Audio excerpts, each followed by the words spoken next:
이번에는 4주 2회차 시간으로 JSP 내장 객체에 대해서 다루겠습니다. 내장 객체라 하면 이미 프로그램 내부에 설정이 되어 있고 우리가 생성을 하지 않고도 사용할 수 있는 객체를 말합니다. 객체는 무엇으로 만들죠? 네, 맞습니다. 클래스로 만듭니다. 클래스를 이용해서 만들어주는 게 객체인데, 내장 객체라고 하는 것은 이미 어떤 특정 클래스로부터 만들어 뒀기 때문에 우리가 사용하기만 하면 됩니다.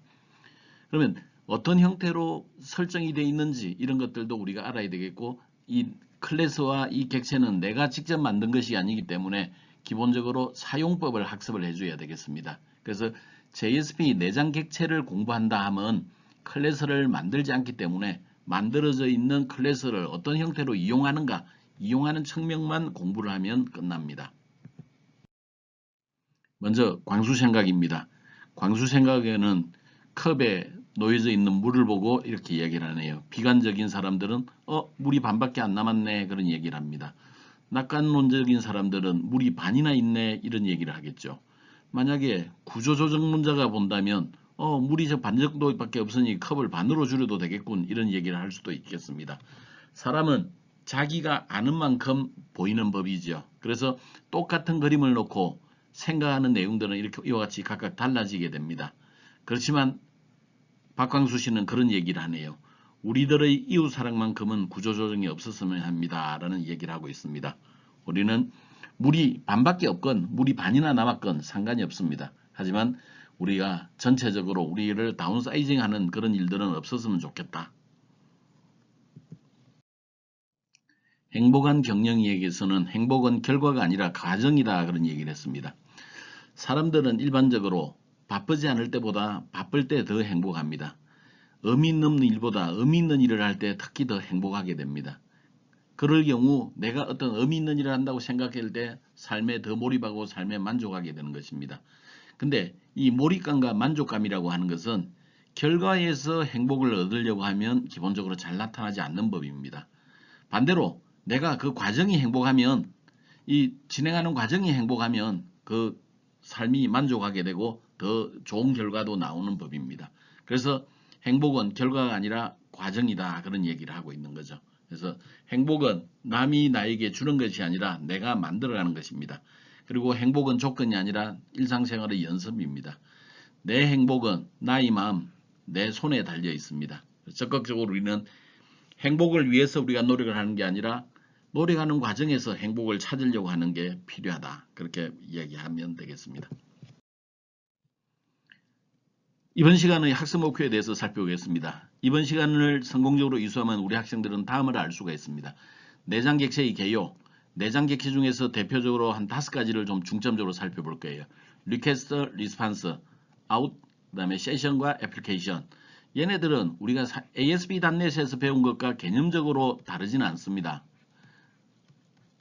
그러나 개념은 동일하지만 사용법은 많이 차이가 납니다. 그래서 우리는 기본적으로 이 내장 객체라는 것을 알고 있긴 하지만 이 사용법을 공부를 해야 되는 것입니다. 그 밖에 내장 객체가 몇 개 있긴 하나 자주 사용하지 않으니까 오늘 그냥 공부만 하도록 하죠. 그 다음에 속성 관리라고 하는 게 이제 중요합니다. 이 속성 관리라고 하는 것은 내가 내장 객체에다가 값을 부여하고 내장 객체에 있는 값을 읽어드리고 이런 개념들입니다. 그래서 우리가 이 속성 관리를 통해서 하려고 하는 것은 우리가 그 속성 값들을 다른 페이지에 전달해주는 그런 개념으로 우리가 이해하면 되겠네요. 이때 속성 관리를 하는 것은 속성 값을 지정하거나 속성에 저장이 되어 있는 것을 불러오거나 둘 중에 하나겠죠. 그래서 set과 get이라고 하는 2가지 키워드를 생각하면 되겠습니다. 속성은 attribute가 있고 property가 있죠. 지금 여기에서는 attribute를 사용하면 됩니다. 그래서 get attribute, set attribute라고 하는 형태로 속성 관리를 한다, 그렇게 이해하면 되겠네요. 그 다음에 이 내장 객체에 대한 좀 심화 실습으로 세션과 애플리케이션을 이용한 내용을 보도록 하겠습니다. 세션은 우리가 클라이언트별로 이제 존재하는 것을 세션이라고 그러죠. 그 다음에 애플리케이션은 클라이언트들이 공유하는 것들을 우리가 애플리케이션이라고 불렀습니다.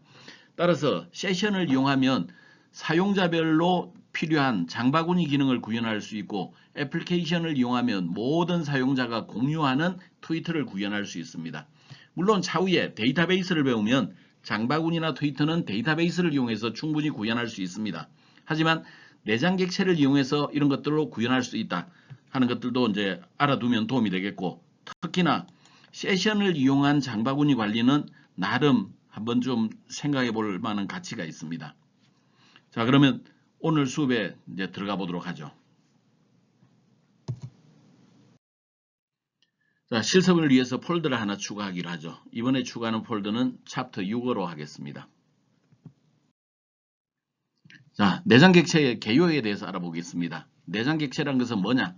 기본적으로 우리가 간단하게 정의를 하자면 JSP 내에서 내가 선언하지 않고도 사용할 수 있는 객체를 내장 객체라고 이야기를 합니다. 객체는 무엇으로 만든다고요? 그렇죠. 클래스로 만들죠. 그래서 어떤 특정한 클래스를 가지고 있을 거고 그 클래스를 통해서 미리 선언을 해둔 객체, 그런 내용의 객체가 JSP 내장 객체라고 부릅니다. 구조적으로 JSP는 기본적으로 서블릿 형태로 자동 변환된다 그랬죠. JSP는 서블릿으로 확장자가 자바인 서블릿으로 바뀐다 그랬어요. 그리고 이 확장자가 자바인 것들은 최종적으로 실행이 될 때 컴파일에 대해서 클래스라고 하는 확장자로 바뀐다 그랬죠. 여기에 지금 현재 내장 객체라고 하는 것들은 여기에 JSP에서 자바로 바뀌는 과정에서 우리가 그 개념들을 찾아낼 수가 있습니다. 그래서 이제 우리가 내장 객체로 되어 있는 것들은 어떤 것들이냐? 여기에 JSP가 서블릿으로 바뀌었을 때 서블릿에 포함이 되어 있는 멤버 변수, 서블릿에 포함되어 있는 메서드의 매개 변수, 그 다음에 이런 것들이 기본적으로 JSP 내장 객체로 동작되는 것들입니다. 기본적으로 여기에 자바 x.서블릿 패키지 아래 존재하는 몇 가지 객체가 필수적으로 이제 사용이 되게 됩니다. 자, JSP 내장 객체는 이런 것들이 있습니다. 우리가 알고 있는 리퀘스트, 리스판스, 페이지 컨텍스트, 그렇게 널리 쓰지는 않지만 있습니다. 세션, 애플리케이션, 아웃, 얘네들이 많이 쓰는 거죠. 그 다음에 다른 걸로는 config, 페이지, exception 이런 것들이 있습니다. 자, 리퀘스트, 우리나라 말로 하면 그렇죠. 요청, 요구죠. 요청, 요구. 그러면 리퀘스트라고 하는 것은 기본적으로 HTTP 서블릿 리퀘스트를 통해서 이 클래스를 통해서 만들어진다 그랬습니다. 얘네들은 뭘 하는 거냐? 사용자 입력 정보를 처리해주는 그런 내장 객체입니다. 그래서 폼에서부터 어떤 특정한 JSP를 호출했을 때 정보들을 어떤 식으로 가져갈 건가 이런 내용들이 리퀘스트에 들어 있습니다. 리스판스는 기본적으로 우리가 HTTP 서블릿 리스판스라고 하는 클래스를 이용해서 만들어집니다. 얘네들은 사용자 요청에 대해서 응답을 처리하는 과정에서 사용하는 내장 객체입니다. 우리 C샵에서 했던 거랑 별로 다르지가 않아요. 페이지 컨텍스트라고 하는 것은 대문자 페이지 컨텍스트라고 하는 클래스로 만듭니다. 얘네들은 컨텍스트 정보를 참조한다 그랬는데 페이지 컨텍스트를 이용하면 다른 형태의 모든 내장 객체를 활용할 수가 있습니다.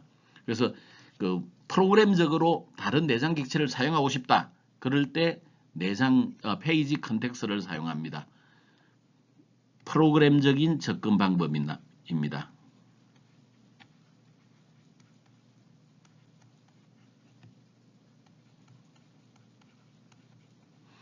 다음 세션은 HTTP 세션이라고 하는 클래스로 만들어줍니다. 얘네들은 클라이언트별 정보를 처리하는 데 사용되는 것이 세션입니다.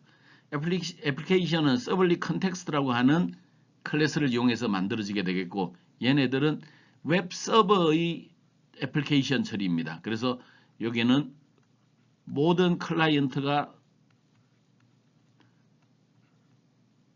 공유해주는 그런 자료를 관리할 때 우리 애플리케이션을 사용을 합니다. 세션은 클라이언트별, 애플리케이션은 모든 클라이언트가 공유하는 그런 것들이죠. 아웃은 JSP 라이트라고 하는 클래스를 이용해서 만들어주게 되고 사용자에게 내용을 전달하기 위한 아웃풋 스트림을 처리하는 데 사용이 됩니다. 우리가 그 뭔가 내용을 화면에 출력을 하고 싶다. 그럴 때 out이라고 하는 내장 객체를 사용할 수가 있는 거죠. 컨피그는 서블릿 컨피그라고 하는 클래스를 이용해서 만들게 되고 초기화 환경을 사용할 때 씁니다. 페이지는 오브젝트라고 하는 클래스로 만들게 되고 클래스 정보를 현 JSP의 클래스 정보를 보려고 사용합니다. exception은 throwable이라고 하는 클래스를 이용해서 만들어주게 되고 예외 처리를 할 때 사용이 됩니다.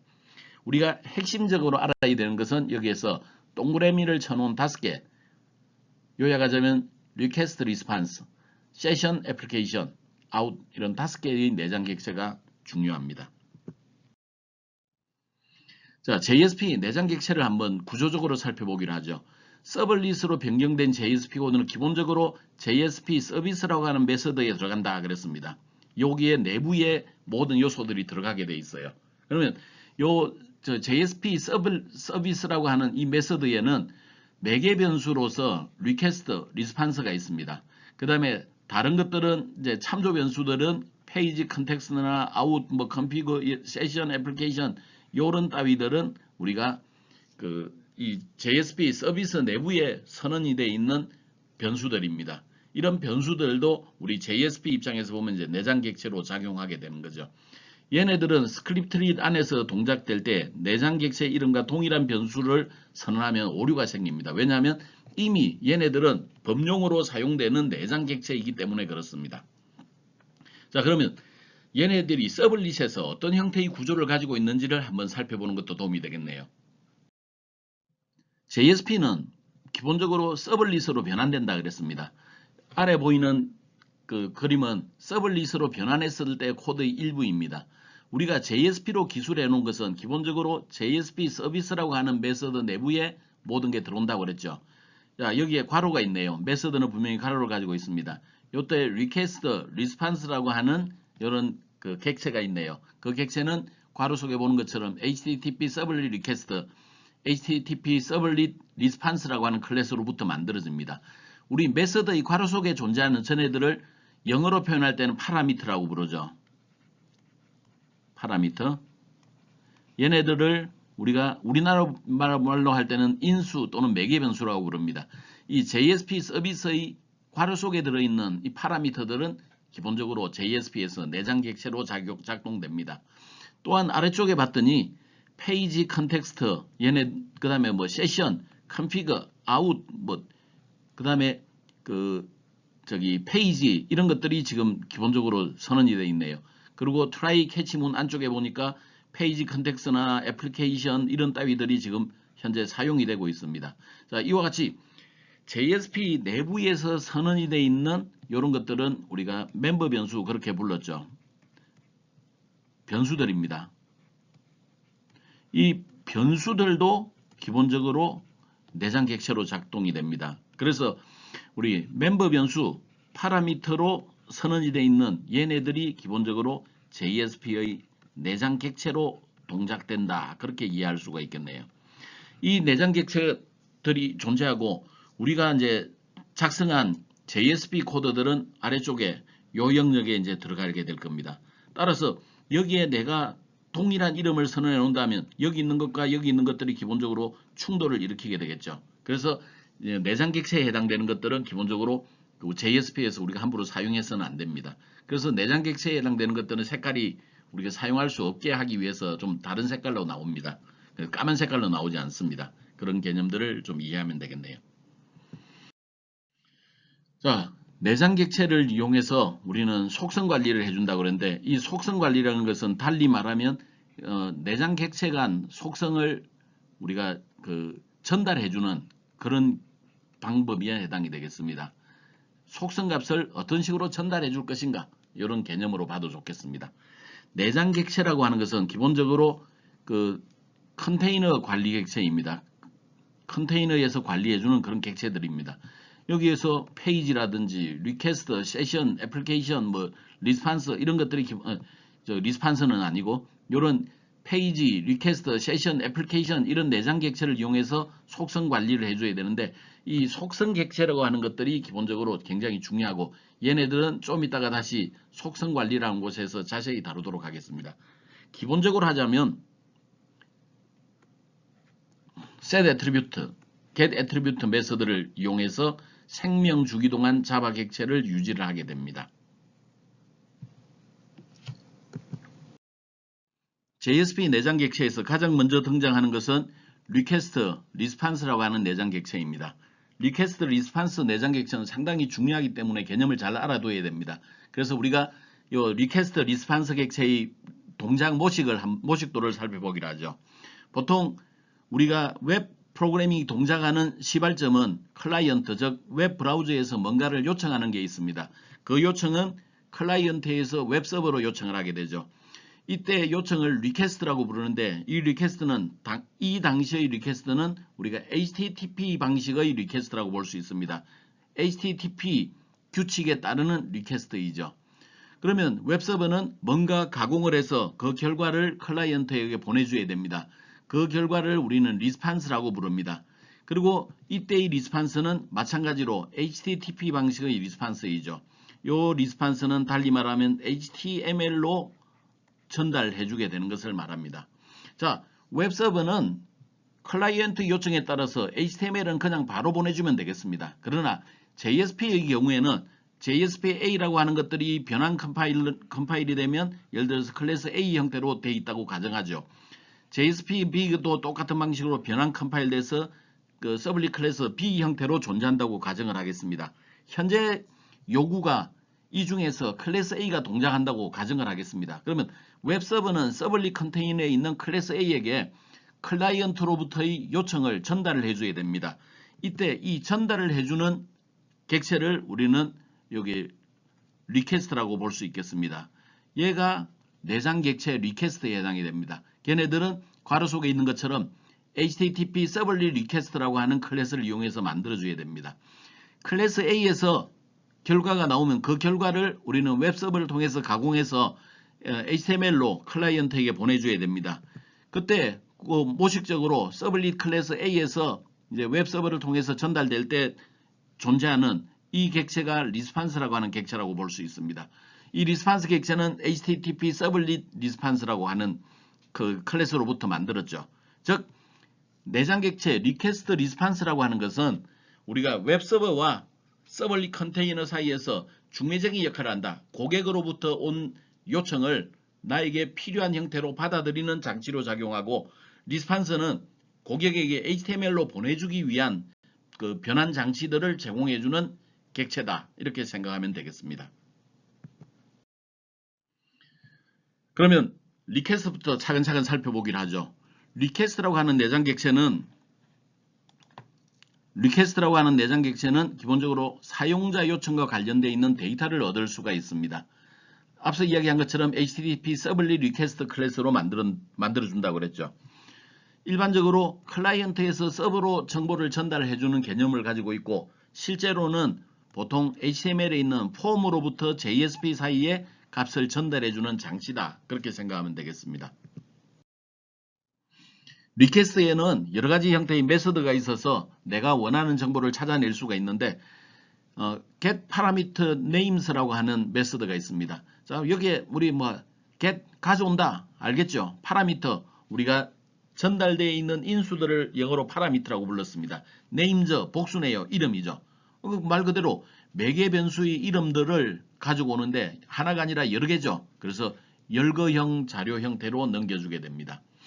get parameter, 그리고 안에다 이름을 써주게 되면 이것은 문자열 name에 해당되는 매개 변수의 값을 가져옵니다. 사실 우리 이거 써봤죠. request.get parameter, 그리고 가로 속에 number1 이런 형태로 써봤습니다.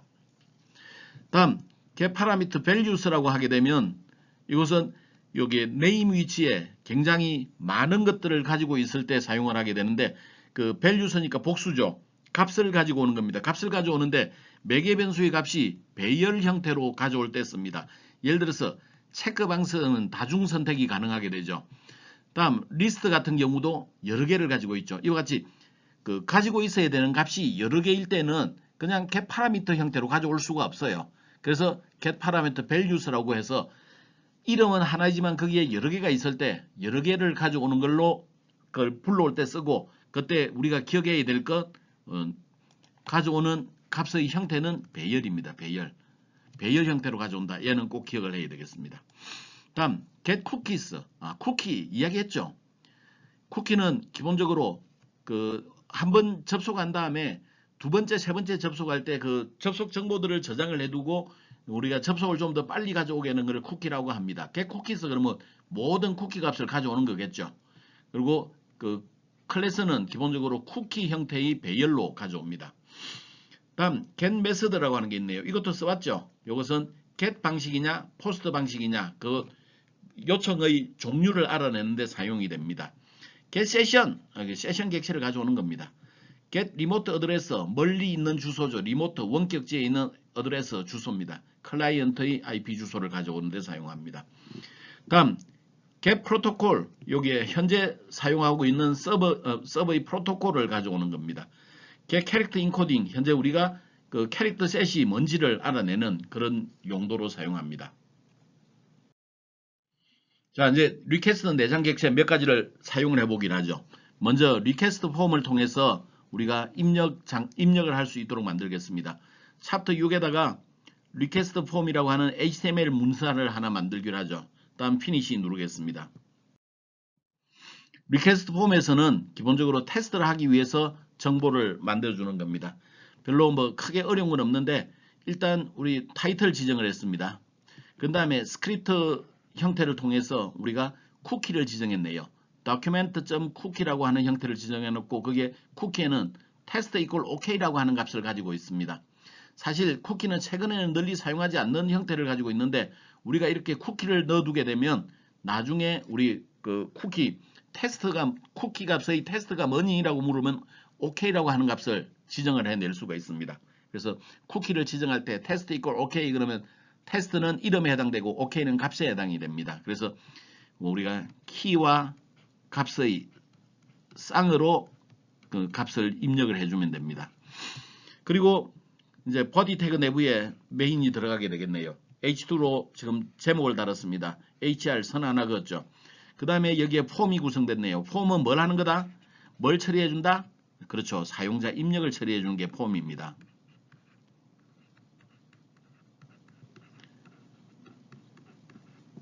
사용자 입력을 처리해주는 게 폼이다. 폼의 이름은 폼1이라고 했고 메서드 전달해주는 방법이죠. 전달해주는 방법을 우리 포스트 방법으로 하겠다 그랬네요. 그 다음에 액션은 우리가 포스트 방식으로 전달한 다음에 뭔가 내가 다른 그 JSP 파일을 실행을 하고 싶다. 그때 지정해주는 게 액션이었습니다. 이미 우리 서블릿 쓸 때나 이런 것도 이용해봤죠. 그래서 request result.jsp라는 파일을 호출하고 거기에서 결과 처리를 하게 될 겁니다. 폼에 들어있는 정보들을 포스트 방법으로 request result.jsp 파일로 보내고 거기에서 이제 후속 조치를 하게 될 것입니다. 폼 내부를 보기로 하죠. 폼에 보니까 테이블이 하나 지정이 되어 있네요. 20번 줄에 테이블이 시작이 됐고 그 다음에 50번 줄에서 끝났습니다. 요만큼을 입력을 이제 저장하기 위해서 했네요. 보드는 1, 경계는 테두리는 1 두께로 만들어 두었습니다. 그리고 셀 스페이싱과 셀 패딩을 지정을 해뒀는데 셀 스페이싱, 셀 패딩의 내용은 좀 이따 그림이 나오니까 그때 설명하기로 하겠습니다. 그리고 tr 태그에서 첫 번째 칸에는 이름이 나왔네요. 지금 우리가 테이블이 있습니다. 테이블이 있고 첫 번째는 여기에는 이름이 나왔네요. 그 다음에 input type equal text니까 여기에 텍스트 박스가 들어있겠네요. 자, 두 번째 줄에서는 직업이 나왔습니다. 직업은 select로 구성이 되어 있으니까 여기 직업 그리고 여기엔 드랍다운 리스트 형태로 나오겠네요. 드랍다운 리스트 형태로 나오게 되겠습니다. 그 다음에 관심 분야가 있네요. 관심 분야는 현재 보니까 input type equal 체크박스 그랬으니까 여기에 관심 분야가 나오겠고 여기는 체크박스 형태로 정치, 사회, 정보통신 이렇게 값들이 나오게 되겠습니다. 이런 형태로 만들었네요. 그리고 마지막 칸에는 콜스팬을 두 칸으로 묶었네요. 그다음 여기에 확인 버튼, 캔슬 버튼 이렇게 나오게 되겠습니다. 확인 버튼을 누르면 우리가 리퀘스트 리절트 페이지로 이제 이동을 하겠죠. 자, 셀 스페이싱, 셀 패딩 보통 우리가 테이블을 사용할 때 자주 사용하는 건데 셀 스페이싱이라고 하는 것은 셀과 셀의 공간을 스페이스를 지정할 때 씁니다. 셀과 셀 사이에 얼마만큼 떨어져 있을 것인가 얘네들을 지정하죠. 셀 패딩이라고 하는 것은 셀 내부에서 여기에 앞뒤 공간 이 공간들을 얼마만큼 해줄 것이냐 이런 것들을 지정할 때 우리는 셀 패딩이라고 하는 이름을 사용을 합니다. 그래서 테이블 내부에서 적절하게 공간을 확보를 해줌으로써 우리는 이제 배치를 원하는 형태대로 가져갈 수가 있습니다. 자, 이제 그 결과를 볼 페이지를 하나 만들어야 되겠네요. request result.jsp라고 하는 페이지를 만들겠습니다. 지금 여기 위쪽에 오류가 나와 있는 것은 사실은 뭐 때문에 그러냐면 내가 캡처를 미리 하지 못해서 캡처를 후속을 해서 그래요. 그 오류는 무시하기 바랍니다. 실제 여러분들이 처음 만들 때는 얘네들이 안 생깁니다. 내가 만든 다음에 다시 똑같은 걸 캡처를 하기 위해서 똑같은 걸 하나 더 만들어서 그렇습니다. 그래서 request result.jsp를 넣고 이제 finish 누르면 되겠습니다. 자, request result 페이지입니다. 지금 뭐 다른 거 그렇게 크게 문제가 안 되죠. 자, 우리 여기 5번 문장 하나 알아보겠습니다. 5번 문장은 request.set character encoding이네요. request 내장 객체입니다. 그죠? request 내장 객체의 set 설정하다, 캐릭터, 글자, 인코딩 방식이에요. 그래서 UTF-8 방식으로 이제 인식을 하는데 지금 우리는 HTML 파일로부터 지금 request HTML 파일로부터 우리가 request result.jsp 파일로 그 자료를 가지고 옵니다. 이때 입력이 넘어오게 되는데 입력에 한글이 들어있을 수가 있죠. 그 입력이 한글로 들어있을 때 그 입력 자료의 인코딩 방식을 지정해 줘서 한글이 깨지지 않게 하기 위함입니다. 다음은 타이틀 지정했네요. 그리고 이제 div 태그를 통해서 body 태그 내부에 결과가 나옵니다. div의 align center 가운데 정렬을 했네요. 그리고 h2 태그로 request 테스트 결과 1이라고 하는 영역을 추가를 했습니다. 자, 여기에서는 우리가 전달돼 온 것을 넣도록 하겠는데 15번 줄부터 47번 줄까지가 이제 테이블로 구성이 되어 있네요. 여기에 tr 태그 하나, 둘, 세 개의 tr 태그가 있습니다. 우리 테이블을 만들고 이 테이블이 지금 현재 줄은 3개인 상태네요. 그 다음에 각각에 대해서 td 태그를 봤더니 td가 2개씩 있네요. 그래서 이렇게 두 칸으로 나눠져 있는 테이블을 만들었습니다. 셀 스페이싱과 셀 패딩은 똑같이 만들어줬네요. 그래서 그 첫 번째 td는 width를 100으로 했고 이름을 넣어줬네요. 이때 우리가 그 request.get 파라미터를 처리해 줌으로써 우리 request.get 파라미터는 파라미터 값을 읽어오는 거죠. 요것들은 무엇에서 가져오냐? 우리 HTML 폼의 입력 요소로 가져오기 때문에 여기에는 지금 input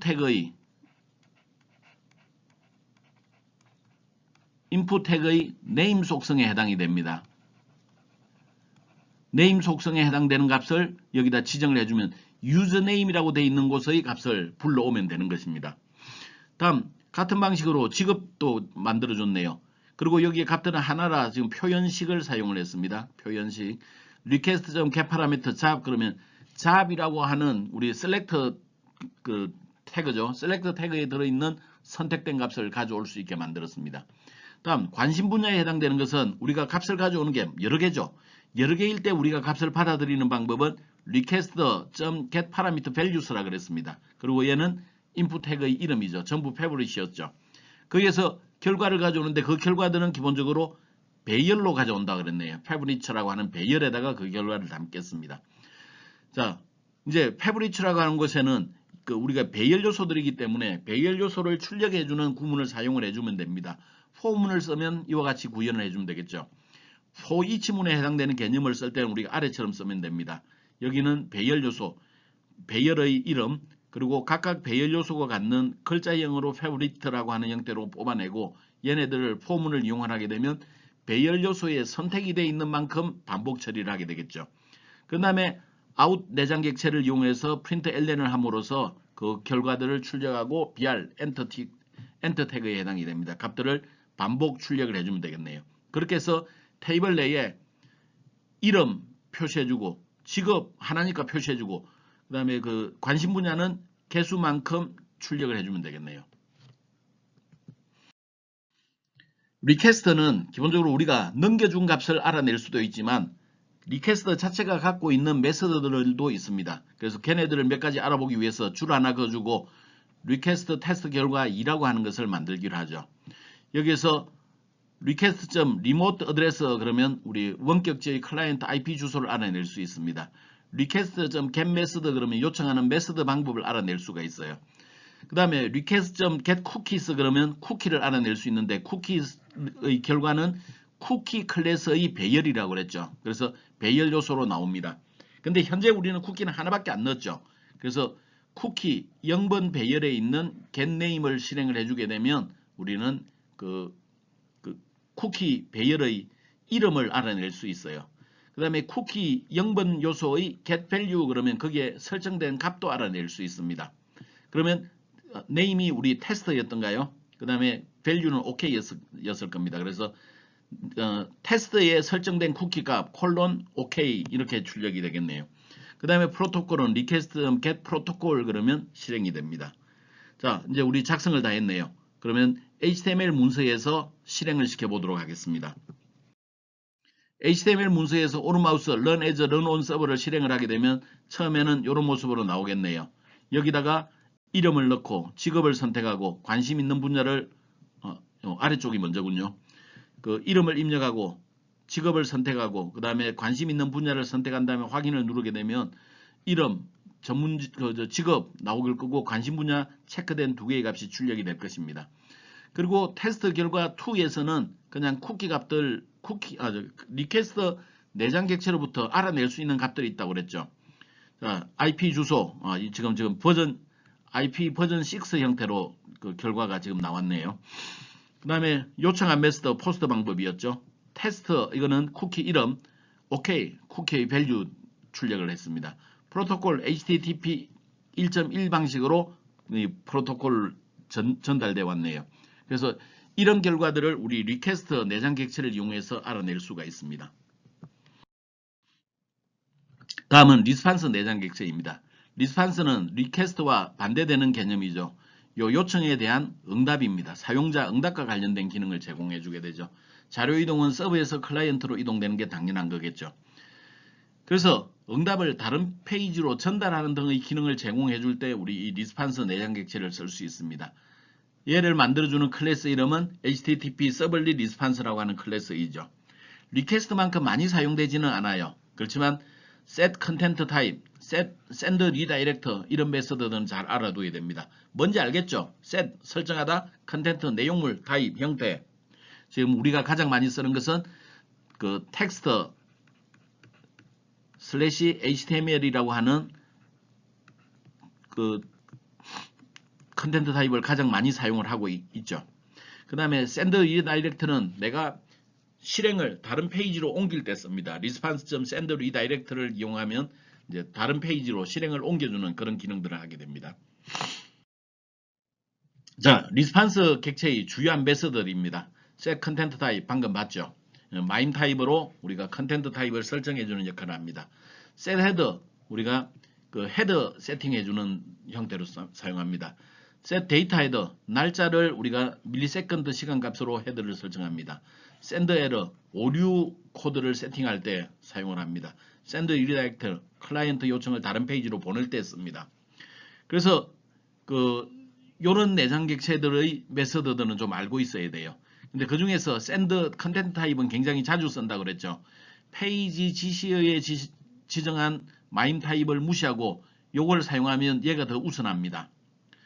그리고 send redirect 메서드는 forward action하고 상당히 유사한데 여기는 그 새로운 리퀘스트, 새로운 리스판스가 객체가 생성된다는 점이 다릅니다. 별도의 페이지로 이동하는 개념이다. 그렇게 이해하면 되겠네요.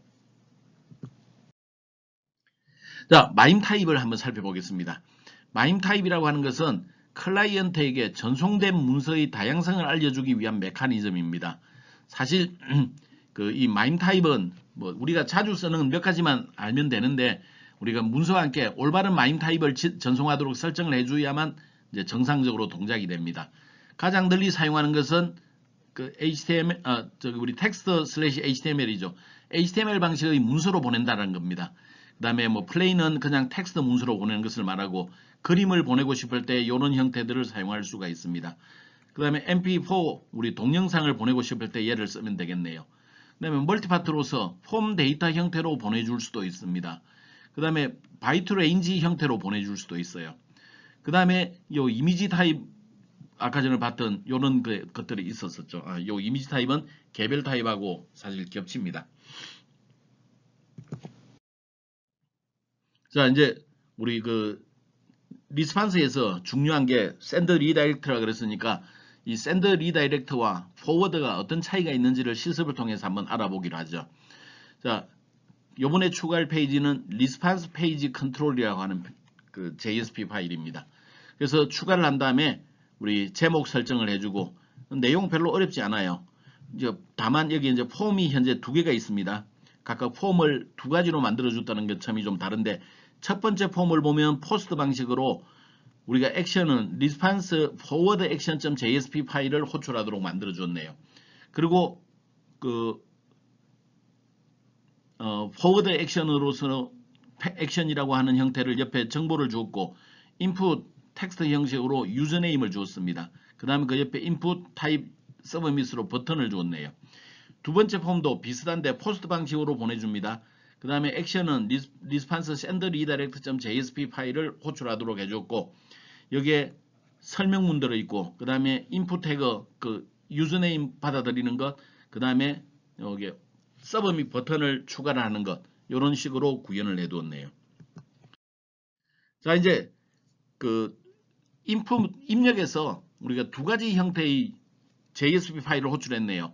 하나가 forward 액션을 처리해주는 리스판서, send redirect를 처리해주는 리스판서 2가지가 있었네요. 그래서 2 JSP 파일을 만들겠습니다. 이 JSP 파일은 HTML 구문들이 완전히 있지 않아도 좋습니다. 얘네들은 그냥 전송만 해주고 끝날 거라서 HTML 그런 것들 없어도 됩니다. 그래서 1번 줄 페이지 지시어만 남겨놓고 나머지 싸그리 지웁니다. 그 다음에 요만큼만 추가를 하죠. 뭘 추가를 하느냐? 우리 request.setCharacterEncoding을 통해서 입력으로 들어온 것은 UTF-8 방식으로 인코딩이 되어 있다는 것을 지정하고 그 다음에 forward action을 지정을 하겠습니다. forward action을 통해서 우리가 페이지를 response page end.jsp라고 하는 파일로 이동을 시키도록 하겠고 파라미터를 통해서 텔레폰 전화번호 하나를 전달을 해주는 걸로 하죠. 그리고 그 리스판스 샌드 리다이렉트에서는 그조차도 필요 없습니다. 다 필요가 없고요. 그냥 리스판스.샌드 리다이렉트를 통해서 똑같은 리스판스 페이지 엔드.jsp로 이동시키도록 하겠습니다. 자, 마지막으로 리스판스 페이지 엔드.jsp입니다. 이것은 그 포워드 액션이든 샌드 리다이렉트 액션 그 메서드건 얘네들을 마지막으로 호출하게 되는 거죠. 실제 출력되는 페이지입니다. 타이틀 추가를 해주고요. 바디 태그 내부에 div 태그를 추가를 합니다. 그래서 여기에서 출력한 결과다라는 것을 보여주었고 여기에서 그 이름과 전화번호 영역에 request.get 파라미터를 통해서 username, request.get 파라미터를 통해서 전화번호 2가지를 전달받기로 하죠. request는 어디에서 전달받은 거냐? 우리가 입력 폼에서부터 차근차근 전달받은 겁니다. 그리고 텔레폰은 우리가 포워드 액션에서는 보내줄 수 있지만 리스판스 샌드 리다이렉트에서는 사실은 요게 텔레폰 전화번호를 보낼 수가 없었죠. 그래서 얘네들의 값을 우리가 첫 페이지에서 1번 페이지에서 보내준 것, 얘는 2번 페이지에서 보내준 것 이런 형태의 정보를 request.get 파라미터로 통해서 우리가 알아내고자 합니다. 그리고 실제 우리 포워드 액션 그 다음에 샌드 리다이렉트 액션에 똑같은 값을 넣고 확인을 눌러봤습니다. 그랬더니 여기에는 이름, 전화번호가 다 잘 찍히고 있죠. 근데 샌드 리다이렉트로 가면 아예 리퀘스트 리스판스가 별도로 만들어지는 거라서 기존에 있었던 값들이 하나도 전달되지 않음을 볼 수가 있습니다. 그래서 response.send redirect는 아예 다른 페이지로 가서 모든 동작을 새롭게 시작한다. 그렇게 이해를 할 수가 있겠네요. 다음 아웃 내장 객체입니다. 아웃 내장 객체는 출력 스트림입니다. 웹서버에서 브라우저로 정보를 출력해주는 역할을 하는 거죠. 얘네들은 그 브라우저로 텍스트 출력하는 데 사용이 됩니다. JSP 라이트 클래스를 이용해서 생성을 하게 되는 거고요. 얘네들은 버퍼 관련 메서드, 출력 관련 메서드 이렇게 구성이 되어 있는데 버퍼 관련 메서드는 사실은 거의 사용하지 않고 출력만 해주면 되겠습니다. 그리고 출력한 내용은 사용자에게 직접 전달해주는 그런 역할을 합니다. 아웃 내장 객체의 주요한 메서드를 보면 불린 값으로 is auto flush가 있습니다. 얘네들은 출력 버퍼가 찼을 때 자동으로 되는지 안 되는지를 확인해 주는 겁니다. 그 다음에 정수형으로 get buffer size는 전체 크기를 리턴해 주는 데 쓰고요. 그 integer 타입으로 get remaining 그러면 현재 남아있는 출력 버퍼의 크기를 알아내는 데 씁니다. 그 다음에 void 형태, 없는 형태로 clear 버퍼 해주면 출력에 저장이 되어 있는 모든 내용을 지워주는 역할을 하게 됩니다. 그 다음에 string 형태로 println 얘를 가장 많이 쓰죠. 주어진 str 값을 웹브라우저에 출력하는 형식으로 씁니다. 위쪽에 컨텐트 타입을 text/html이라고 한다면 웹브라우저에 그 내용들이 곧바로 화면에 이제 태그 형태로 출력되겠죠. 그 다음에 플러시 이것은 버퍼에 저장되어 있는 내용을 브라우저에 전송할 때 씁니다. 그 다음에 클로저 없앨 때 쓰는 거죠. 출력 스트림을 없애줄 때 씁니다. 아웃 내장 객체를 한번 테스트 해보긴 하죠. 사실은 이건 뭐 별거 아닌데 한번 그냥 해보는 의미입니다. 아웃 내장 객체를 활용해 주는 겁니다. 그래서 설정된 버퍼 크기를 처음에 한번 get buffer 사이즈를 한번 알아보기로 하죠. 남아있는 버퍼 사이즈를 처음에 한번 보고 그 다음에 플러싱을 합니다. 플러싱을 한 다음에 남아있는 사이즈를 한번 확인해 보죠. 그 다음에 클리어하고 남아있는 사이즈를 확인해 봅니다. 그리고 클로즈를 한 다음에 버퍼 크기를 한번 알아보고 이런 거죠. 그래서 그 결과를 보게 되면 처음에 설정되어 있는 버퍼의 크기는 이만했습니다. 근데 우리가 그 뭔가를 작업을 하고 나면 버퍼 크기가 당연히 좀 줄어들겠죠. 그리고 클리어를 시켰더니 요만큼으로 줄어들었습니다. 원래 설정된 버퍼 크기가 8,008 그 메가에 해당되는데 사실은 거의 8메가 나오지만 뒤쪽에 건수가 약간 좀 차이는 있죠. 근데 한 가지 나온 거 지금 3번에 해당되는 거에 정보가 있나요 없나요? 없습니다. 클리어 버퍼를 해버리게 되면 버퍼의 내용이 전부 삭제가 되어버리기 때문에 전달되지 않습니다. 그 다음에 클로즈를 실행하게 되면 클로즈를 실행한 이후에도 더 이상 버퍼를 사용할 수 없기 때문에 5번도 전달되지 않습니다.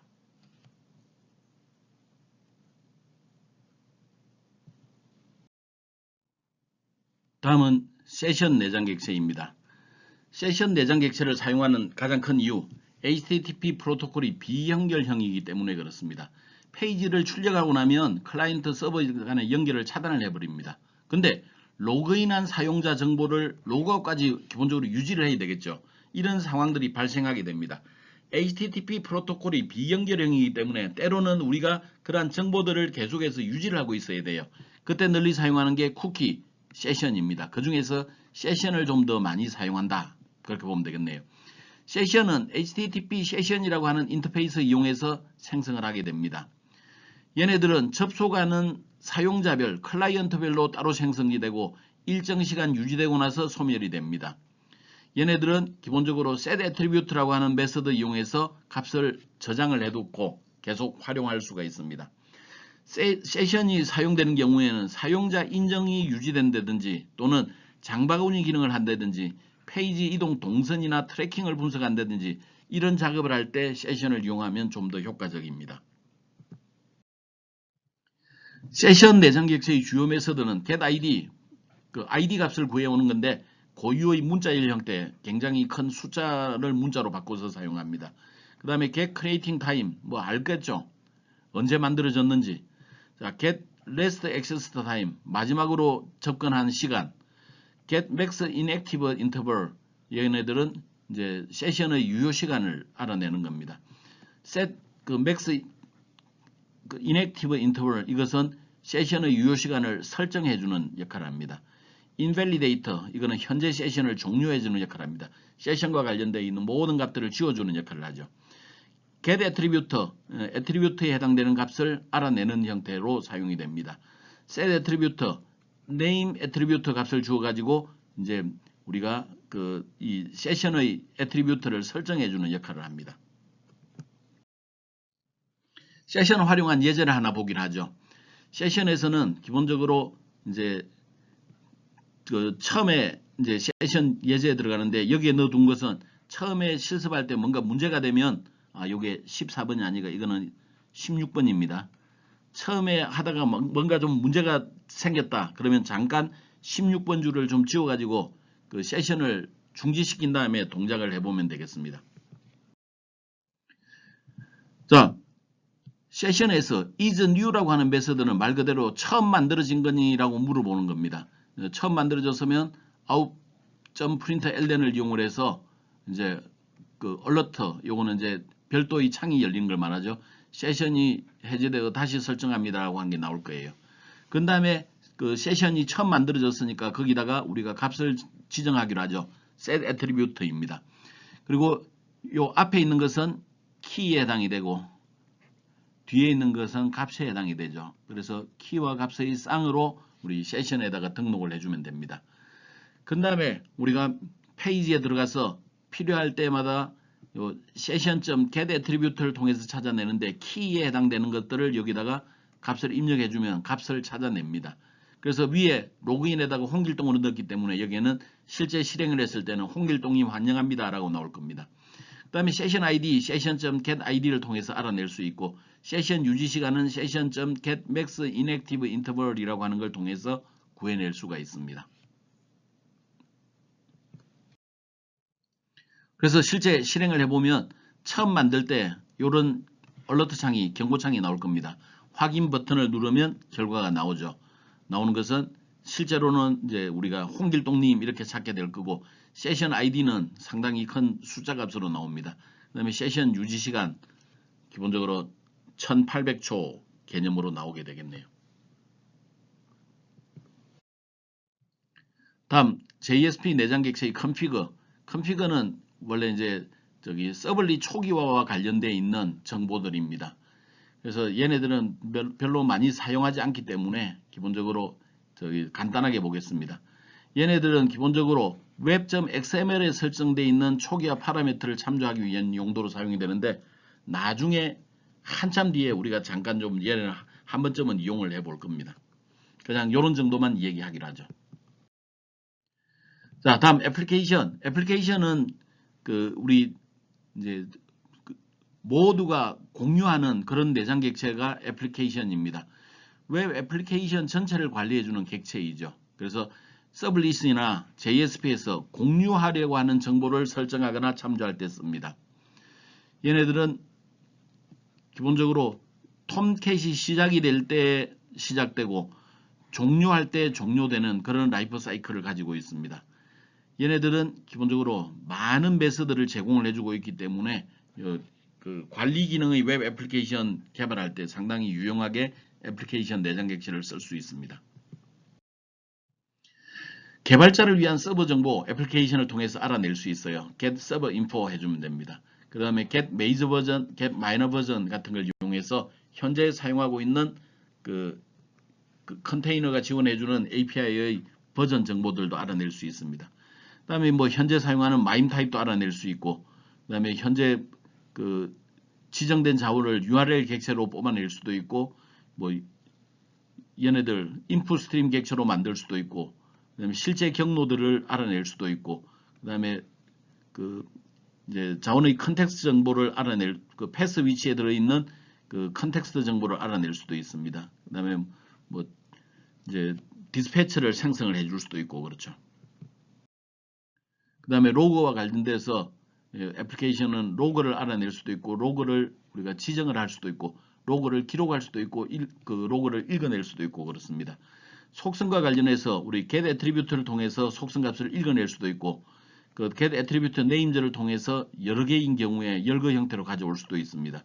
그 다음에 set attribute를 통해서 값을 지정할 수도 있죠. remove attribute를 통해서 해당되는 값을 지워줄 수도 있습니다. 그래서 보통 우리 속성 관련해서는 여기 있는 내용들이 좀 핵심이다 그렇게 보면 되겠네요. 자, 애플리케이션 내장 객체를 직접 한번 사용을 해보도록 하겠습니다. 타이틀 붙여주고 그 다음에 디버 태그부터 이제 추가를 하면 되겠네요. 그래서 서버 정보를 알아내기 위해서는 get server info 처리하면 되죠. 서블릿 API 정보를 알아내기 위해서는 get major version, get minor 버전 이렇게 추가해내면 되겠습니다. 그 다음에 그 현재 그 애플리케이션 JSP가 들어있는 리얼 패스 경로를 구해낼 수도 있습니다. 그 다음에 set attribute를 이용을 해서 값을 설정을 해줄 수도 있고요. 이렇게 set attribute, 유저네임의 홍길동. 사실은 유저네임이라고 하는 것은 얘네들은 기본적으로 클라이언트별 정보이기 때문에 애플리케이션으로 원래는 잘 넣지 않습니다.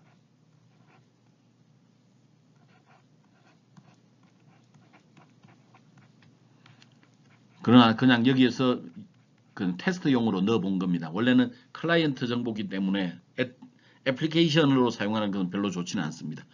이렇게 로그에 등록할 수도 있습니다. 그 다음에 뭐 카운트 값들도 이렇게 이제 설정을 해줄 수가 있죠. 그 다음에 우리가 A 태그를 이용해서 그 애플리케이션 리절트 페이지로 이동할 수 있게 만들어 뒀네요.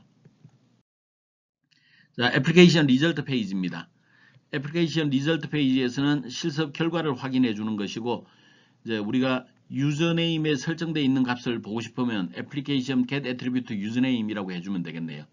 그 다음에 application.get attribute count를 하면 카운트에 설정되어 있는 값을 가져올 수 있습니다. 현재 카운트에는 1의 값이 들어있었죠. 이 값을 정수형으로 바꾼 다음에 정수형 자료 integer count 형태에다가 저장할 수가 있네요. 그 다음에 카운트 값을 하나 증가시켰네요. 그 다음에 set attribute를 통해서 증가되어 있는 값을 추가했습니다. 자, 이 방식으로 하면 내가 접근을 할 때마다 한 번씩 이 페이지에 올 때마다 카운트 값이 하나씩 증가하는 걸 볼 수 있겠네요. 그 다음에 그 카운트 값을 여기다가 표시를 해 두었습니다. 그래서 실제 그 서버 정보들 볼 수 있는 것들을 표시해 줬고, 그 다음에 set attribute로 넣은 걸 보고 확인하기 누르면 유저네임 애트리뷰트에 설정되어 있는 홍길동을 뽑아낼 수도 있고, 카운트 값은 3이 될 수도 있습니다. 그 원래는 지금 정상적이라면 2가 출력이 되어야 되는데 내가 캡처를 한 단계 늦게 해서 3이 되었습니다. 그 밖에 내장 객체로 이제 페이지라고 하는 게 있습니다. 페이지는 서블릿 인스턴스 객체를 참조해주는 그런 형태, 자기 자신을 참조할 때 사용합니다. 예, 스크립트 언어가 자바가 아니라면 유용하겠지만 우리가 이 자바이기 때문에 그 다른 형태로 얼마든지 자기 자신에 접근할 수 있어요. 그래서 페이지 참조 변수는 별로 사용하지 않습니다. 그 밖에 내장 객체 페이지 컨텍스트가 있습니다. 얘네들은 프로그래밍적인 접근 방법을 제공을 해주는 건데, 우리가 컨텍스트를 이용하면 모든 내장 객체에 접근할 수 있는 그런 길들이 생깁니다. 가장 많이 사용하는 형태는 HTTP 요청을 처리해주는 제어권을 다른 페이지에 넘길 때 포워드 액션과 비슷한 기능을 제공해주는 때 많이 씁니다. 자, 페이지 컨텍스트의 주요 메서드입니다. get page, 그냥 페이지 정보 가져오는 거예요. get request 내장 객체 반환해 오는 겁니다. get response 객체 가져오는 거예요. 이런 식으로 그 모든 내장 객체들에 접근할 수 있는 방법을 프로그램적으로 제공해 주는 것이 여기 페이지 컨텍스트라고 하는 내장 객체입니다. 그 다음에 뭐 forward 쓸 수 있고 include 쓸 수 있고 그렇습니다. 그 밖에 내장 객체에 exception이 있습니다. exception은 예외가 발생할 때의 처리 방법입니다. 그냥 exception은 딱 이 말만 하고 넘어가기로 하죠. 잠깐 쉬었다가 이제 그 직접 이제 속성 관리에 이제 들어가 보도록 하겠습니다. 자, JSP 내장 객체의 속성 관리입니다. JSP 내장 객체의 속성 관리는 좀 중요합니다. 잘해야 돼요. 얘네들은 자주 사용하는 거기 때문에 이 개념을 잘 알아둬야 되겠습니다. HTTP 프로토콜이라고 하는 것은 기본적으로 그 웹 환경에서 구동을 하고 비연결형이라고 그랬죠. 비연결형, 얘가 방점을 찍어두면 되겠습니다. 비연결형이라는 게 굉장히 중요합니다. 그래서 사용자가 필요할 때 특정한 페이지 요청하고 결과를 받고 나면 기본적으로 서버와 연결이 끊겨버립니다. 근데 때에 따라서 서버와 연결이 끊겼는데도 그 정보들은 가지고 있어야 되는 경우가 있어요. 예를 들어서 게시판에 글을 작성한다. 근데 처리하는 것은, 저장을 하는 것은 다른 JSP에서 처리한단 말이에요. 그러면 게시판에 넣어놓은 글들이 있을 거 아니에요. 그 글들을 어떻게 해야 돼요? 그 글은 유지가 돼야만 처리하는 JSP에서 걔네들을 불러서 사용할 수가 있을 겁니다. 쇼핑몰에서 여러 상품 페이지를 왔다 갔다 하면서 장바구니를 담는데 다른 페이지로 이동할 때마다 기본적으로 연결은 끊긴단 말이죠. 근데 한 페이지에서 물건을 구하고 다음 페이지에서 또 물건을 사고 이러다 보면 장바구니에 자꾸자꾸 쌓여야 되겠어요. 근데 이 정보들은 계속해서 유지가 돼야 되겠습니다. 그래서 지금까지 JSP 문법은 안 되기 때문에 쟤네들을 처리할 수 있는 방법을 알아야 되겠어요. 저러한 처리들을 우리 뭘로 하느냐? 내장 객체의 속성 관리라는 걸 통해서 한다. 그래서 페이지, 리퀘스트, 세션, 애플리케이션 이 네 가지 내장 객체에는 기본적으로 요게 그 속성 관리라고 하는 것들을 이제 줍니다. 그래서 서로 다른 페이지에서 처리된 값을 저장하고 공유하고 이렇게 할 수가 있는 거예요. 그래서 컨테이너 기반 프로그램의 특징으로 굉장히 프로그램 구현할 때 중요합니다. 매우 중요하다 그랬죠. 자, 이 내장 객체의 속성 관리를 알기 위해서는 우리가 라이프 사이클이라고 하는 것을 좀 알아야 되겠어요. 내장 객체에서는 기본적으로 우리가 이제 애플리케이션이라고 하는 게 있고, 세션이라고 하는 게 있고, 리퀘스트라고 하는 게 있죠. 자, 애플리케이션이라고 하는 것은 모든 유저들이 공통적으로 사용할 수 있는 것입니다. 요게 데이터가 유지되는 범위는 톰캣이 종료될 때, 톰캣이 실행이 될 때 애플리케이션은 만들어지고 톰캣이 종료될 때 없어져요.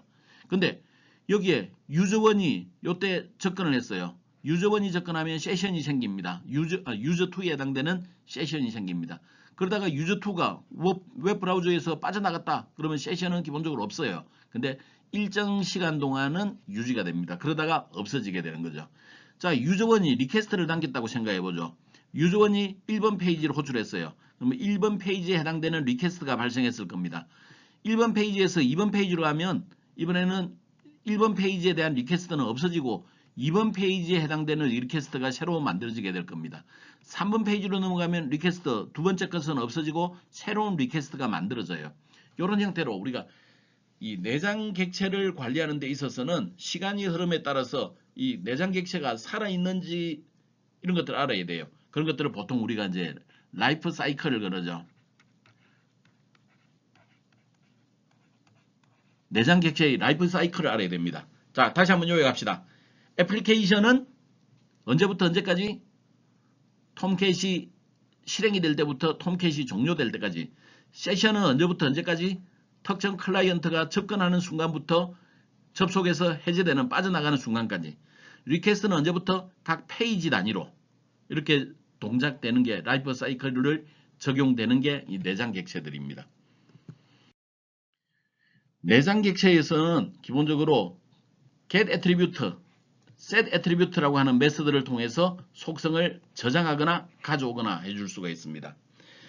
리퀘스트는 기본적으로 해당 페이지를 요청하는 시점에 만들어지고 해당 페이지 로딩이 완료되면 소멸됩니다. 세션은 특정 파일을 요청하는, 즉 사용자가 최초 접속하는 시점으로부터 웹브라우저가 종료되는 시점까지, 그리고 일정 시간이 경과되는 시점까지 세션이 유지가 됩니다. 애플리케이션은 웹 애플리케이션 서버가 시작될 때부터 서버가 종료될 때까지 유지가 됩니다.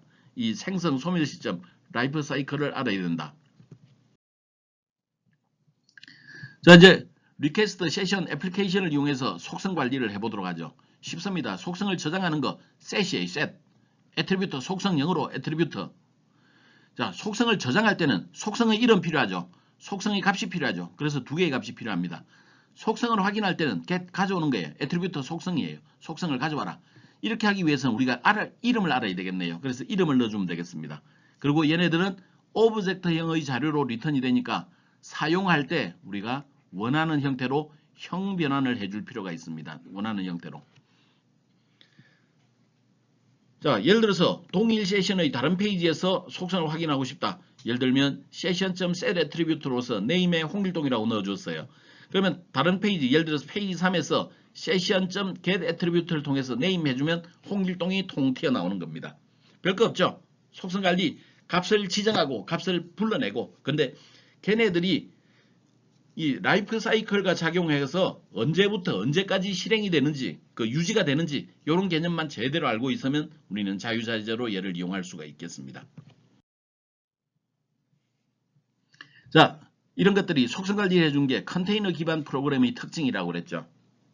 그래서 그 원활한 데이터 교환을 지원해주는 그런 형태로 구성이 되어 있다라는 거고, 그 외에 별거 없네요. 이제 스프링이라고 하는 프레임워크도 기본적으로 컨테이너 기반의 프로그램 모델이다. 이런 정도만 이해하고 넘어가겠습니다. 자, MVC 패턴 쓴다고 그랬죠. MVC 패턴. 이 패턴을 쓰는 데 있어서 JSP 내장 객체와 어떤 관계가 있느냐?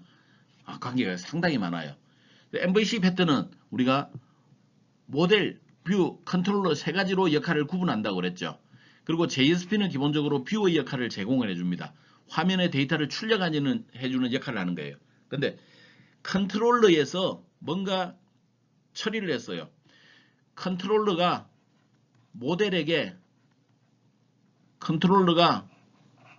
모델에게 자료를 요청했는데 모델은 데이터베이스와 자료를 주고받을 수도 있죠. 그리고 컨트롤러는 뷰에게 뭔가 일처리를 해서 클라이언트에게 보내줘야 돼요. 그러면 컨트롤러는 모델에게 일을 시켜가지고 그 자료를 가져올 수 있습니다. 근데 걔네들을 뷰에게 넘겨줘야 돼요. 뷰에게 넘겨줄 때 우리는 여기에 얘네들 내장 객체를 이용한 속성 관리를 이용을 합니다. 그래서 컨트롤러에서 처리한 데이터를 request.set 애트리뷰트로 저장을 해두는 거예요. 그 다음에 JSP에서는 request 내장 객체를 통해서 데이터를 참조하는데 이걸 달리 쓰면 어떻게 한다? 그 얘를 코드로 쓰면 request.get attribute 해주면 되는 거예요. 그러면 그 결과를 내가 불러낼 수가 있는 거죠. 뷰를 좀 더 효과적으로 구현할 때는 이렇게 useBin, get property 이런 표현식을 사용할 수도 있고 우리가 10장인가에서 배울 표현 언어를 이용하거나 11장에서인가 배울 JSTL을 이용할 수도 있어요. 어쨌거나 우리가 MVC 패턴에서 컨트롤러가 모델에게 요구해가지고 받은 자료들을 뷰에 전달해 줄 때 그때 우리는 속성 관리를 이용한다. 꼭 기억을 해두기 바랍니다. 자, 이제 두 가지 실습을 하면 오늘 할 일이 끝나겠네요. JSP 내장 객체를 이용해서 장바구니를 한번 구현해 보기로 하죠. 쇼핑몰에서 장바구니 많이 씁니다. 그래서 이 속성 관리를 이용을 해서 이 세션의 속성 관리를 이용해서 장바구니를 구현할 수 있다는 거죠.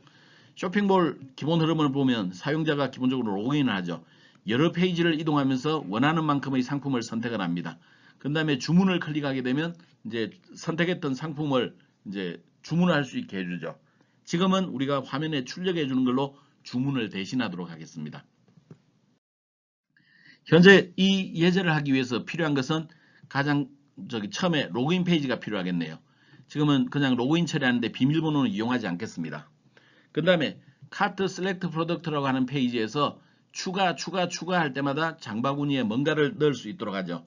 그것은 사실은 우리가 선택하는 페이지는 하나이지만 여러 페이지에서 하더라도 마찬가지가 되겠습니다. 카트 애드는 여기 추가 버튼을 누를 때마다 이제 그 선택되는 동작을 하도록 하고 여러 개가 선택될 수 있기 때문에 여러 개를 저장하기 위해서 array list라고 하는 클래스를 이용해서 값을 저장을 하겠습니다. 그 다음에 이제 출력 버튼을 누르면 이제 체크아웃으로 이동을 하겠고 거기에서 array list에 들어있는 것들을 우리가 그 세션 상품 목록을 출력을 함으로써 이제 세션에서 불러내서 출력함으로써 우리가 원하는 결과를 얻어내도록 하죠. 자, 로그인 페이지입니다. 로그인 페이지는 그냥 이름 넣고 로그인하면 다음 페이지로 이동할 수 있게 하겠습니다. 자, 로그인 그래서 별거 없죠. 폼 태그를 만드는데 폼 태그에서 요거는 처음에 기존에 뭔가 세션이 있으면 다 지워버리기 위해서 session.invalidate 썼습니다. 자, 폼 태그를 쓰는데 포스트 방법을 이용하고 카트 셀렉트 프로덕트라고 하는 페이지로 이동하도록 하겠습니다. 인풋으로서는 텍스트 박스에 유저네임을 가져오겠고 서브밋을 통해서 로그인이라고 되어 있는 서브밋을 누르면 이 페이지로 이동을 하겠죠. 선택 페이지는 현재는 여기에 그 이름은 null 값으로 되어 있는데 직접 실행시켜서 그렇습니다. 근데 앞에서 실행시키면 여기 홍길동이 나타날 겁니다. 그 다음에 여기에서 내가 드롭다운 리스트를 구현을 해주고 셀렉트 태그죠. 그 다음에 추가를 누를 때마다 장바구니에 하나, 둘, 셋 이렇게 장바구니에 계속 이제 추가가 될 겁니다. 그 다음에 계산 누르게 되면 페이지를 이동해서 장바구니에 있는 내용들을 읽어낼 수 있게 가겠습니다. 자, 카트 셀렉트 프로덕트라고 하는 이제 JSP 파일을 구현을 해보기로 하죠. 상품을 선택을 해주는 겁니다. 입력의 인코딩을 처리합니다. UTF-8방식으로 처리를 해줬네요. 그 다음에 그 파라미터로 전달되어 있는 사용자 이름, 로그인할 때 사용자 이름이 있었죠. 그 사용자 이름을 세션에다가 저장을 하겠습니다. 그래서 session.setAttribute로 유저네임에다가 여기에 값이 들어가야 되겠죠. 값을 그냥 전달되어 온 그 request.get 파라미터로부터 바로 구한 다음에 입력을 해줬습니다. 다음 상품 선택이네요. 상품 선택에 들어가면서 우리가 세션에 있는 get attribute 값을 유저네임 값을 읽어내므로써 홍길동님 환영합니다를 구현하도록 하죠. 그리고 상품을 폼 태그를 이용해서 사용자 입력을 받습니다. 여기에 방법은 메서드는 포스트로 했고 액션은 카트 애드라고 하는 JSP를 호출하게 되네요. 그래서 드랍다운 리스트 셀렉트 태그를 이용해서 사과, 귤, 파인애플, 자몽, 레몬이라고 한 게 들어있고 밑에 서브 및 인풋이 들어감으로써 버튼이 들어있겠네요. 그래서 버튼을 누를 때마다 카트 애드 페이지가 호출이 될 겁니다. 그리고 마지막에 여기에 A 태그가 들어있어서 나중에 계산 페이지로 이동할 수 있도록 해줬네요. 자, 다음은 카트 애드 페이지입니다. 카트 애드는 장바구니에 추가를 해주기만 하면 되죠. 그래서 장바구니에 추가하는 것들을 쓰도록 하겠는데 장바구니에 추가할 때 우리 뭘 쓴다고 그랬어요?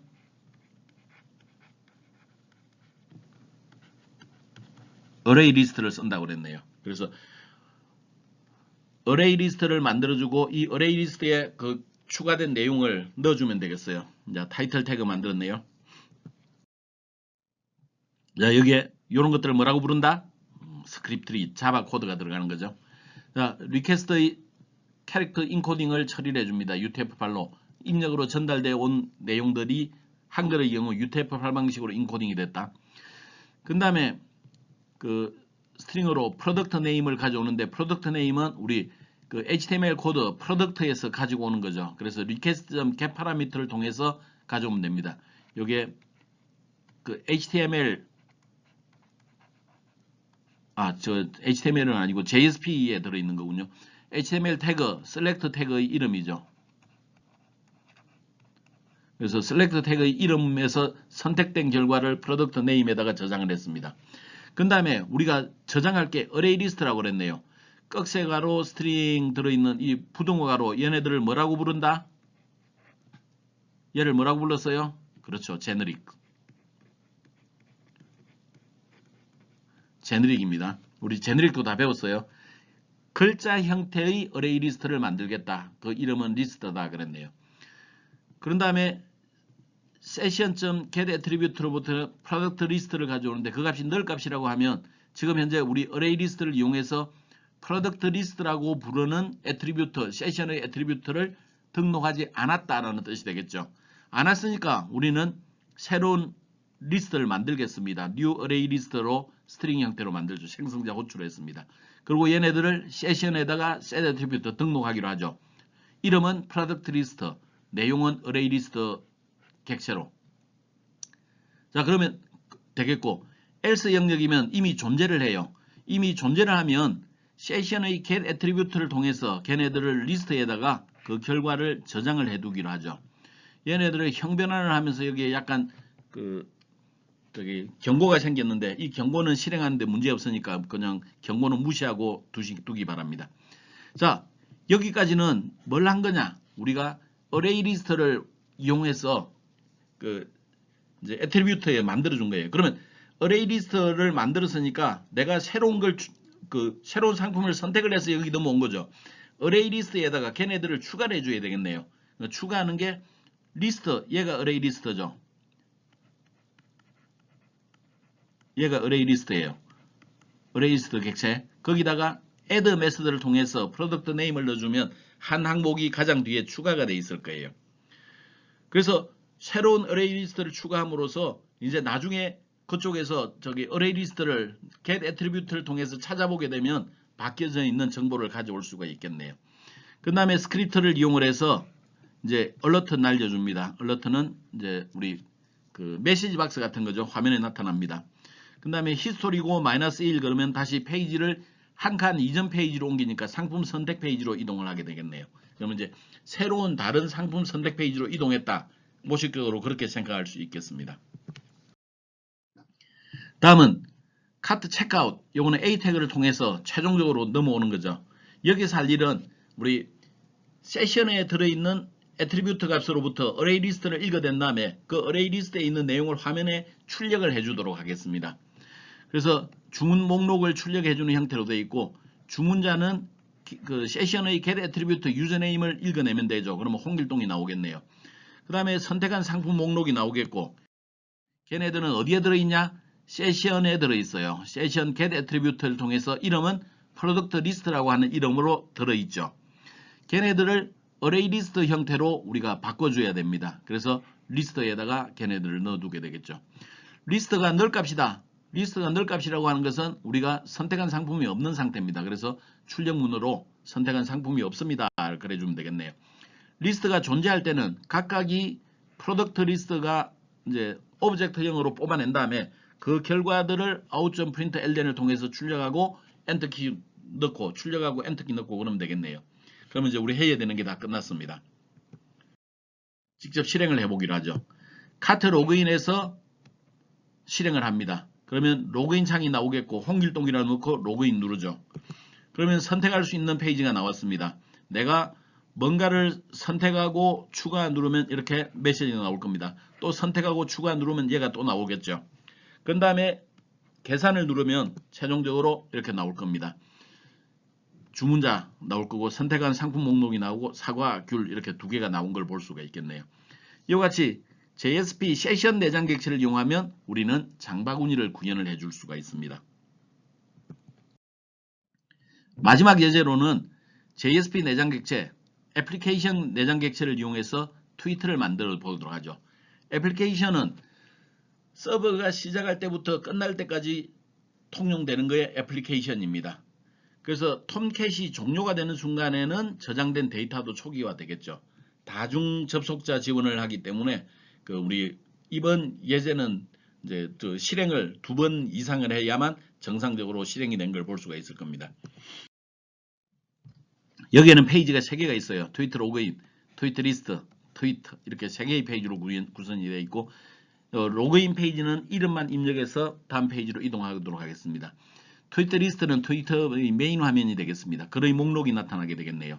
그리고 목록에는 작성자 아이디, 내용, 작성한 시간까지를 출력하도록 하겠습니다. 트위터는 로그인한 사용자 아이디와 작성된 메시지를 저장해주는 그런 형태라고 하고 애플리케이션 객체를 이용해서 모든 사용자가 공유하는 임시 저장소로 활용하도록 하겠습니다. 자, 로그인 페이지 앞에 거랑 똑같아요. 폼을 구성해가지고 트위터 리스트 페이지로 이동할 수 있게 하면 되겠네요. 입력으로 로그인 아이디 받고 로그인 그 버튼을 눌러서 이동할 수 있게 해주면 끝납니다. 자, 트위터 리스트 페이지예요. 리퀘스트에 해당되는 인코딩 처리해줬고, 그 다음에 사용자 이름은 우리가 그 앞에서 이제 전달을 해주었기 때문에 request.get 파라미터를 통해서 읽어낼 수가 있죠. 그래서 유저네임을 읽어냈습니다. 유저네임이 널 값이 아니라면 기본적으로 우리가 그 값이 있는 거죠. 그래서 세션에다가 그 내용을 등록해 두겠습니다. 유저라고 하는 이름으로 유저네임을 넣어두기로 하죠. 그 다음에 이제 목록을 구현을 하겠습니다. 목록에서는 기본적으로 우리가 이제 트위터 입력을 하기 위한 공간이 필요하고 그 다음에 실제 목록이 나타나는 공간이 필요합니다. 트위터 입력을 하는 데는 무엇이 필요할까요? 입력한 사람이 누군지는 알고 있죠. 세션에 유저라고 들어있어요. 그래서 그 이름은 알고 있으니까 그냥 뭔가가 있으면 트위터라고 하는 페이지로 이동시켜주면 되겠어요. 메서드는 포스트 방식으로. 그리고 여기에서 세션에다가 get attribute로 유저를 등록을 해두었네요. 그리고 input 태그 텍스트 형태로 메시지를 전달하고 그 다음에 누르면 이제 tweet.jsp 페이지로 이동할 수 있도록 만들었네요. 아래쪽으로는 목록을 구현하겠습니다. div 태그를 이용해서 목록을 구현했네요. 정렬은 좌측 정렬을 했네요. 그 다음에 ul은 이제 순서 없는 목록을 이제 구현해 주는 내용이 되겠습니다. 자, 여기에서는 우리가 작업을 해 놓은 트위터 내용들을 어디에 저장하기로 했어요? 애플리케이션 내장 객체에. 그래서 애플리케이션 내장 객체로부터 값을 읽어드리면 됩니다. get attribute 해주면 돼요. messages라고 하는 이름으로 우리가 저장을 해뒀네요. 얘네들이 실제적으로 여기 들어있는 것들은 뭐라고요? 무슨 자료형으로 들어있었다고요? array list로 들어있었죠. 그래서 array list 형태로 messages라고 하는 형태에다가 찾아냈습니다. 만약에 이 messages가 값이 늘 값이 아니라고 한다면 그럴 경우에는 값이 존재를 하는 경우죠. 이런 경우에는 이제 여러 개가 있기 때문에 messages 내부에 하나씩 읽어드려 가지고 for each 문에 해당되는 for 문으로 우리가 처리를 해주면 되겠어요. 그 다음에 그 목록을 메시지들을 요게 li 태그 안에다 넣어줌으로써 이제 트위터 목록들이 이제 구현이 되겠습니다. 다음은 트위터 페이지입니다. 트위터 페이지는 뭐라는 거예요? 사용자의 입력을 받아서 얘를 뭘로 구현해요? array list로. array list에 추가를 하죠. 그 다음에 어디다 넣어요? 애플리케이션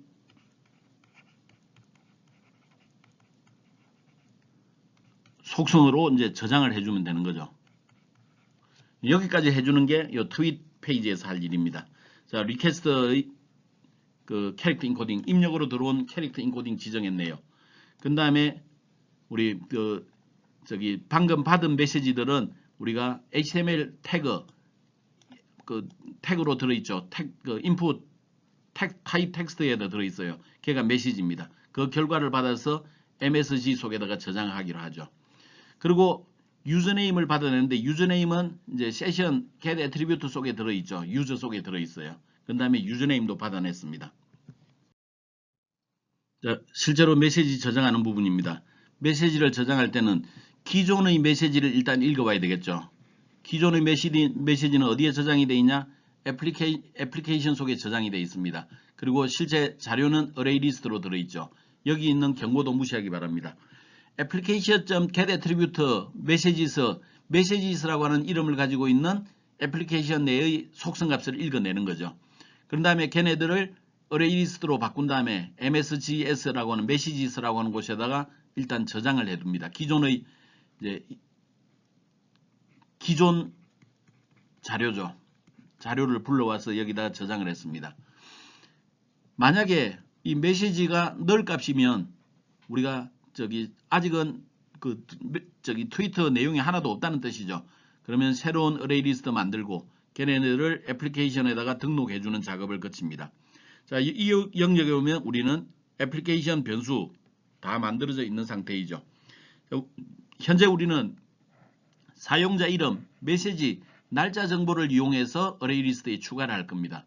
그래서 현재 날짜를 뽑아내있네요. 데이터 클래스를 이용해서 new 데이터 값을 데이터라고 하는 곳에다 저장을 했습니다.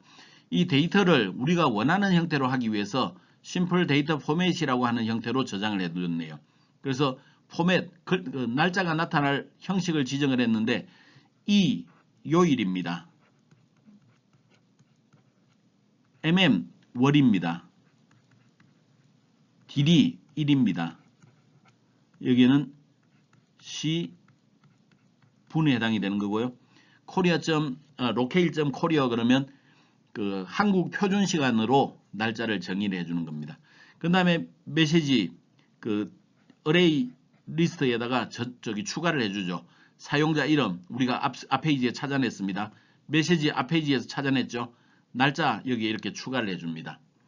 그러면 메시지에 추가가 됐으니까 다른 곳에서 우리가 application.get attribute 하게 되면 이제 최종 결과들이 나오게 될 겁니다. 통계 콘솔을 통해서 그 로그 값도 같이 출력을 해보도록 하죠. 그 다음에 우리가 할 일이 다 끝났기 때문에 이제 우리는 실행을 트위트 리스트 페이지로 이동시켜주면 되겠습니다. 그래서 트위트 리스트.jsp로 이제 페이지를 리다이렉팅 해줍니다. 자, 실행을 해보죠. 로그인 할 때는 이름 넣고 로그인 눌러주면 됩니다. 그런 다음에 지금 현재는 아무것도 없으니까 목록에 아무것도 없죠.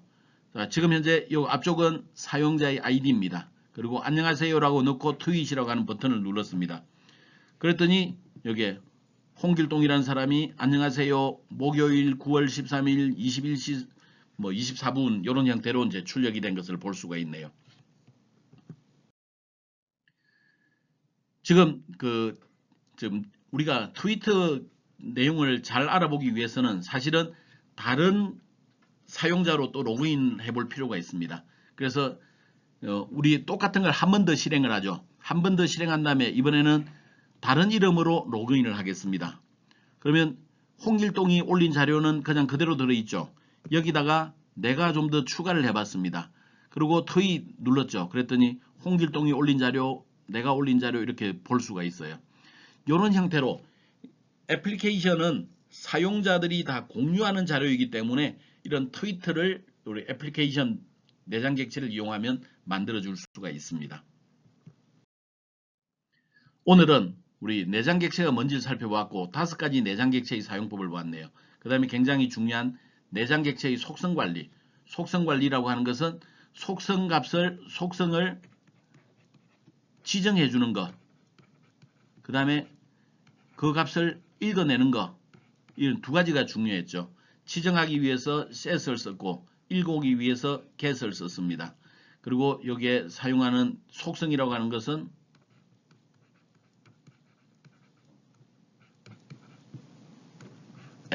set attribute, get attribute라고 하는 메서드를 이용해서 우리는 속성 값을 지정하거나 읽어오거나 그랬죠.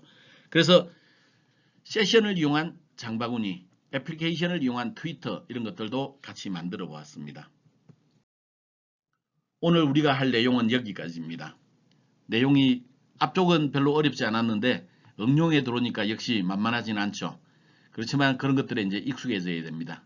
잘 모르는 것들은 SNS 리얼타임 수업 시간을 이용을 해주기로 하고 노덤 캐션 어리석은 질문은 없는 법입니다. 자, 여러분들 오늘까지 이번 강의까지 듣느라고 고생 많았습니다. 이번에는 분량으로 보면 1시간이 넘는 강의가 2개가 있으니까 좀 많다고 볼 수 있죠. 그러나 내용 자체가 그렇게 어렵지는 않아요. 기초 문법에 해당되는 거고 그 내장 객체의 개념도 이미 우리가 알고 있는 겁니다. 그래서 그 내용이 난이도가 그렇게 높지 않았어. 이번 시간에는 분량이 좀 많지만 한 주에 2가지의 그 강의록을 소화를 했습니다. 여러분들 고생 많았고 다음 시간 만날 때까지 여러분들이 잘 따라와 주기 바랍니다. 안녕.